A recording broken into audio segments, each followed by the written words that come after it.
so that you will know that you're not just a number to me. And it's easier for me to remember faces and names as opposed to SID numbers. I had one client, though. His SID numbers were 3 digits, so that was easy to remember. And you know what that means if your SID number only has 3 numbers.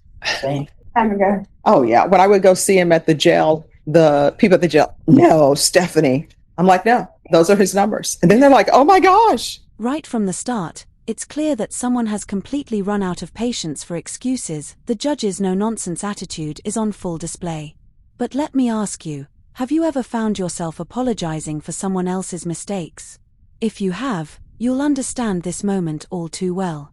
It sets the stage for what's about to unfold, a tense and uncomfortable situation that's only going to escalate from here. So he had a case from, I think, 1960.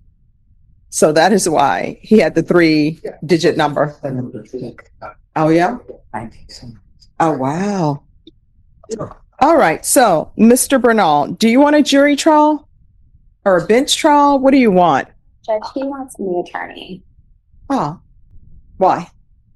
I don't think she's surrendering my best interest. I'd like to hire her. All right. So here's the thing. Let me explain something to you. Rightly said. Sometimes, and it's okay if you want to hire an attorney, that's fine.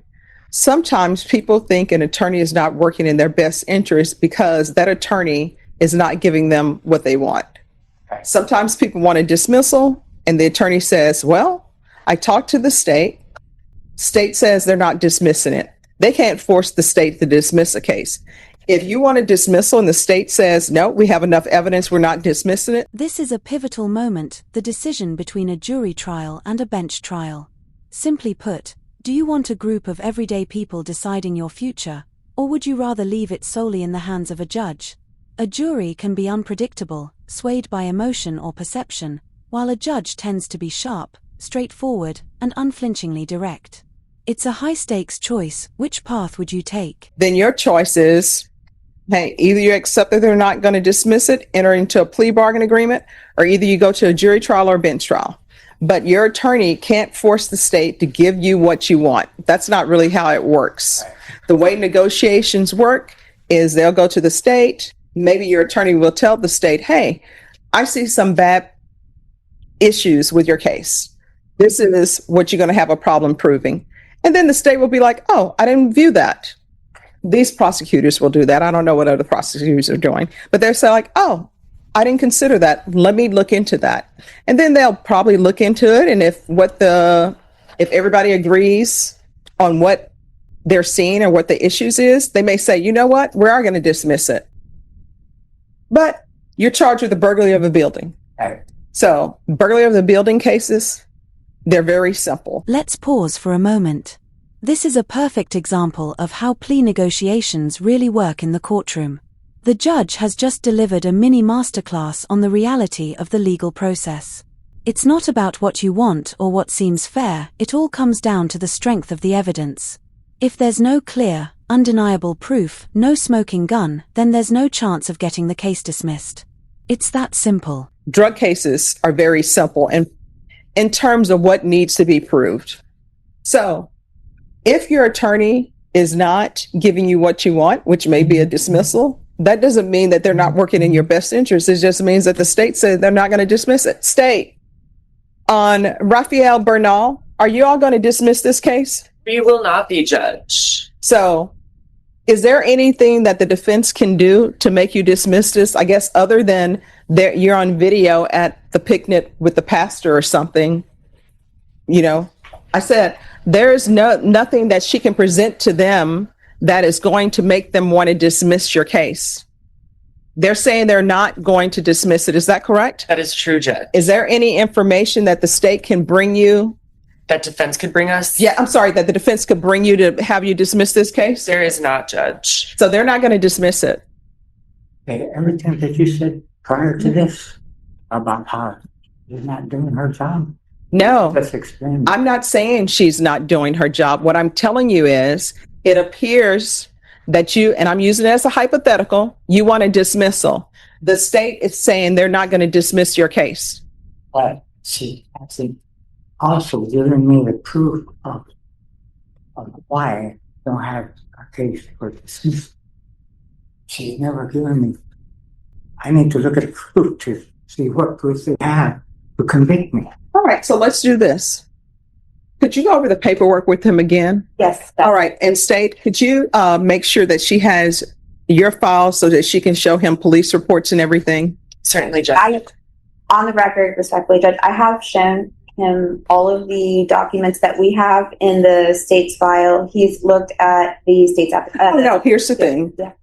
Sometimes, We'll do it again. yeah, sometimes people go to the jail and maybe they forget certain things. I don't know. Now, this is an interesting moment. The judge is showing remarkable patience, even going so far as to suggest that the defendant might have simply forgotten some of the details. That kind of grace and understanding is rare to see in a courtroom. But it raises an important question.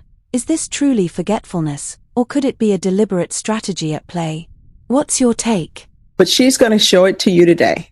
And she's going to explain to you, according to the penal code, what burglary of a building is. All right? Part of it is going inside a building without consent. So that's part of it, right? No. Here's the thing. That's part of it. So she's going to go over that with you and show you what's in the police report, okay? And then we'll come back. But what I want you to know is when you're sitting over there, the state is saying they are not dismissing the case, and she can't force them to dismiss it. I understand. Okay. Fully. Okay. All right. All right. Thank you. Just have a seat. May I make sure, just on the record, he has made very clear that he does not want me representing him, that he wanted to retain an attorney. Do you still want me to Oh, yes. Okay. I mean, do you have an attorney here today? No. All right. So, yes, you're his attorney. Okay. All right. Thank you. So I just don't want to complain. Yeah, she's ordering. No, she is going to show you Right. all of the documents that the state has against you. Okay. And then once she's shown you that and you've read it, just come back before me, okay? Okay. All right. Thank you. Thank you, Judge. Thank you, counsel. Wait a minute. Wasn't there a case that you had with Renee Munoz about the concurrent? Thank you. Yes, I mean, Raphael Bernal? And Rick, if you can let me know which one that is, and they can pull the file and I'll make sure I write it on there. okay. I can let you know right now. Okay. Let me grab a sticky note. If you want to write it from here, Yes, sir. then I'll take care of it. Thank you, Your Honor. You're welcome. All right, Raphael Bernal. Yeah. Oh, Mr. Bernal. Yeah. Hi. So, you want a jury trial? Is that correct? Yeah, I was out for 8 months. No. Here's my question. Legally, I'm not supposed to hear what plea negotiations y'all have made because legally those are supposed to be confidential. Right. So I'm going to wash my brain of what you just said. So my only question for you is, are you reaching an agreement with the state or do you want a jury trial? That's either yes, I want a jury trial, or no, I don't want a jury trial. All right, so here's the thing. We've been here on this train before. So the train stops here. Do you want to... Here comes the storm, and it's hard to miss. Watch closely as the judge pushes him straight into the harsh reality of the situation. If you don't have the money, you can't simply demand a new lawyer. That's the blunt truth. This moment highlights an uncomfortable fact. Justice isn't always equal when money and resources come into play. What are your thoughts on that? You want a jury trial? I will give you a jury trial. So do you want a lawyer. Well, do you have money for an attorney? No. All right, then that's where we are. This is your attorney. No. All right, so you're going to represent yourself? No, you can hire me another attorney. No. Judge, respectfully, I'm sorry. Can I speak to my client for a second? Yes. Mr. Now, can you step over, please? Step over, please. Working here. They don't send you to prison just because you don't have money. I don't have money. I need another attorney. All right, let me Hire me another attorney. Oh, no. Just 1 second. Let me ask you this. Yes, Judge. Are you appointed or retained? Appointed. All right, you're appointed. So what that means is that the government the state of Texas, the taxpayers, because you can't afford an attorney, had this attorney appointed to represent you. Right. So this is your attorney. If you want another, if you want another attorney, Yes. then you need to hire one. How? I have no idea. All right. You don't have no idea. Judge, may I present the case? I'm telling you May I go how. forward and try to represent him? He has, No. You I think appoint he's me upset. another lawyer. I think he's upset, and it's possible that I mentioned before, he's very knowledgeable. He knows a lot of the law. It's old law. I've tried to update him on some of the laws, on some of the charges that he has had in the past, and the charge we're talking about today, which is burglary of the building.